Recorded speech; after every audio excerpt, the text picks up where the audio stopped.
630-pound Lisa Sellers is drawing rapidly closer to a disabling existence just like Paul. At just 39, her knees are becoming crippled under the sheer weight of her body, while her enormous stomach hangs as low as her knees.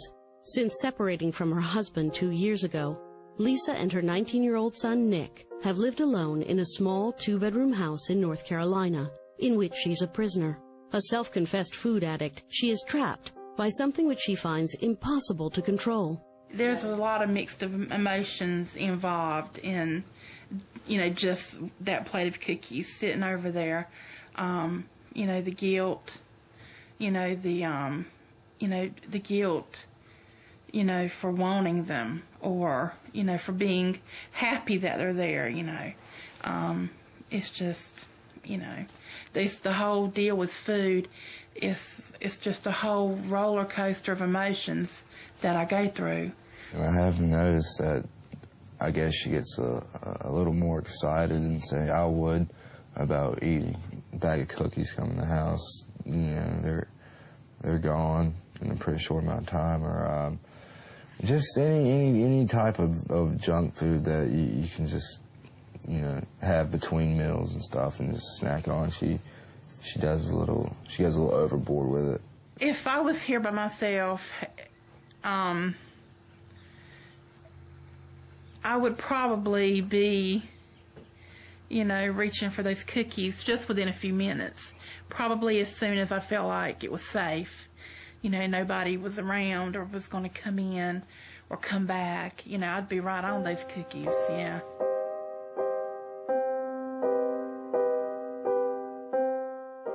I remember growing up, my mother, she liked sweets.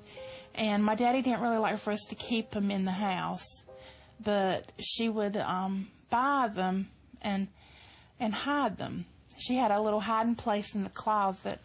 And anyway, I knew where it was, and I would go sneak in there and get some. The way that we are brought up, even before we're born, the food that our mother eats, the food that we're exposed to in infancy, and the habits we learn through our childhood, all influence how we eat and how we perceive food as an adult. They're definitely, she definitely has weird, unusual eating habits. And, like she'll get up in the middle of the night and go to the bathroom and then make a trip to the kitchen and fix something to eat. Whereas most people would get up, go use the bathroom, and go back to bed. She makes a stop at the kitchen. If I'm going to eat something like candy or cookies or cake, something sweet or something that's bad, I will eat them when, it's just me, when no one's around at night.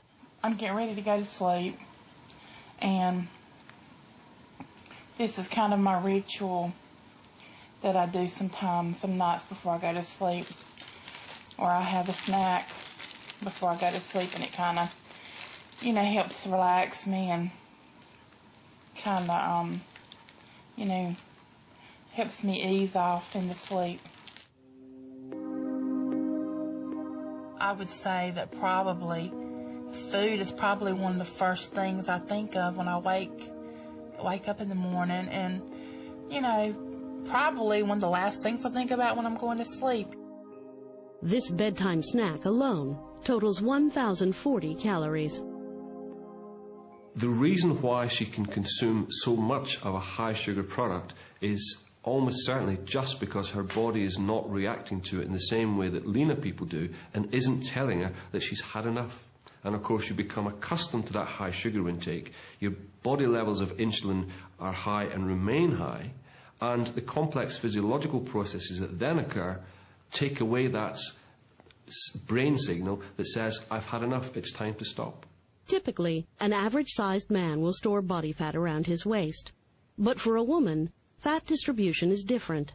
She will store fat around her hips and thighs. But for a super morbidly obese woman like Lisa Sellers, this feminine trait no longer exists.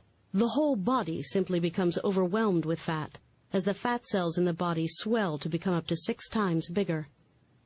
When you gain weight, your fat cells also begin to multiply, from the average 40 billion up to 100 billion.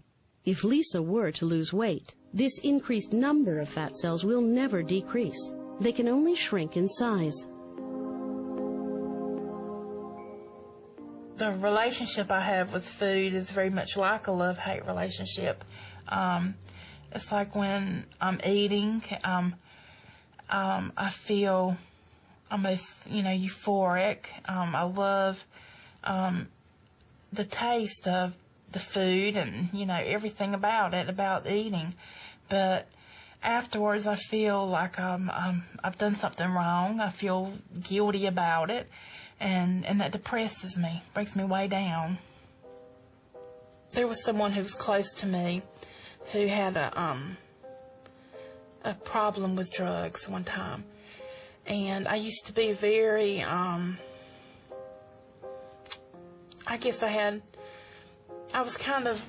had really hard feelings toward her about that.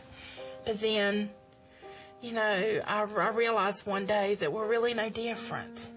She gave up a lot of things because of her addiction to drugs. She gave up her children. But then I realized that I'm no different because I've given up my health for food. I say, how can I judge her? Because I'm the same. Like any addict, Lisa will do anything to get her next hit, even if that means forcing her young son to feed her chocolate habit, which, alone, has the potential to make her gain a pound every day.